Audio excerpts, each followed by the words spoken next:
Hi, my name is Brian Fox. In this video I'm going to tell you an Arthur story. I grew up going to college in Barrington, Rhode Island, and there was a friend of mine named Arthur Scioscia. A friend I knew about told me of him, and I finally got to his house, and he used to tell us for hour upon hour things about his relationship with God. And this is one of the stories that he used to tell us. Arthur enlisted in the service at a very young age, going into the war against the Germans. He said that when he signed up, he went over there with all his buddies. They all went together and they traveled on a ship. And when they arrived, no one really wanted to kill anyone. They were all nice people, and no one wanted to really shoot anyone. So when they came to the front lines, the people were shooting at rocks and shooting at trees and really weren't shooting at the enemy at all. And the enemy was doing the same thing. They weren't shooting at each other. They really didn't want to kill each other. So he said if a small group of people started shooting people, the other side would advance. So he was sitting there and he was shooting at rocks and trees and stuff, and his buddy right beside him got shot and was killed.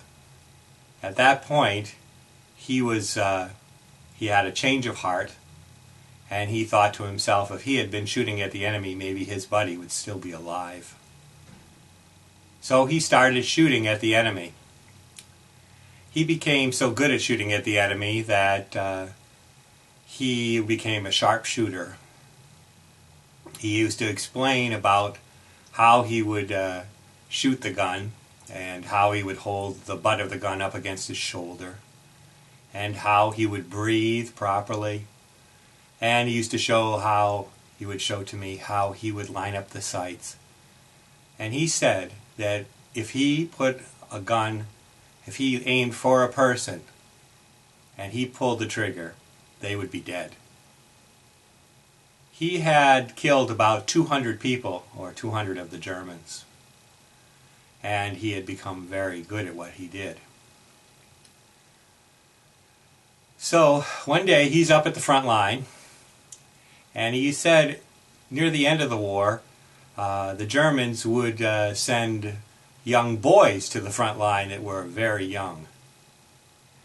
And one day he was at the front line, and he saw this young boy holding a gun coming towards his line there.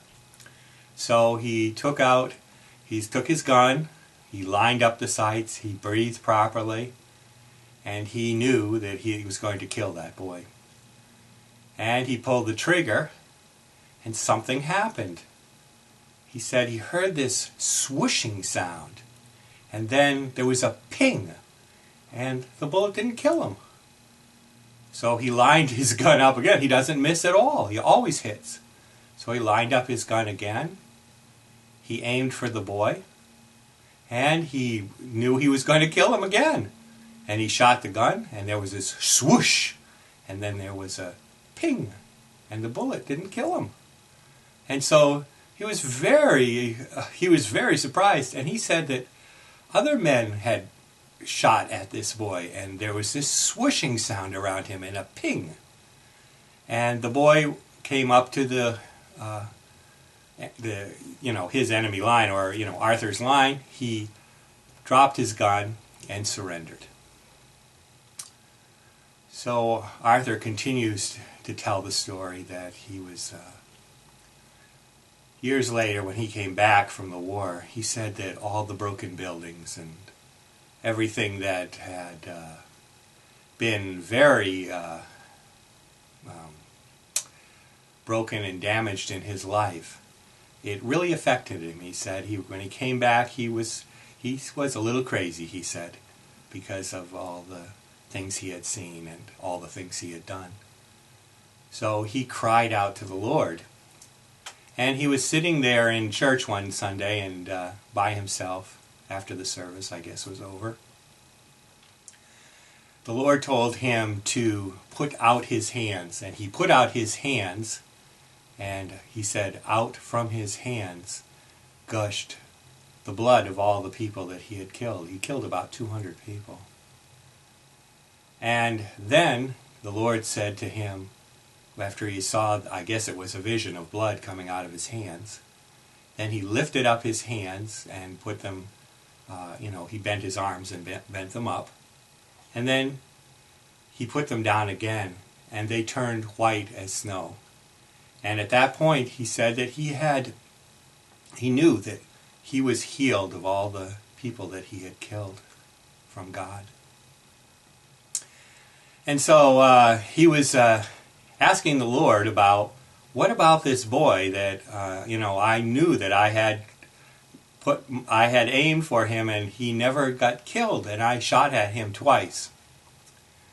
And the Lord said that Grandma and Grandpa and everyone in the town loved this boy.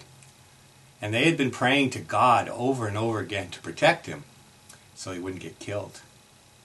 And the swishing sound was the sword of an angel that God had sent before him.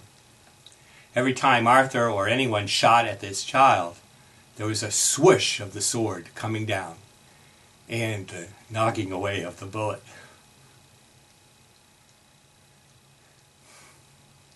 This is the way God is with us. He loves us, and he cares for everything that we do. And I wish that more pastors and more people would talk about their personal relationships with God, because it's really important to know how real God is in our lives and to express that to the world. Thank you very much.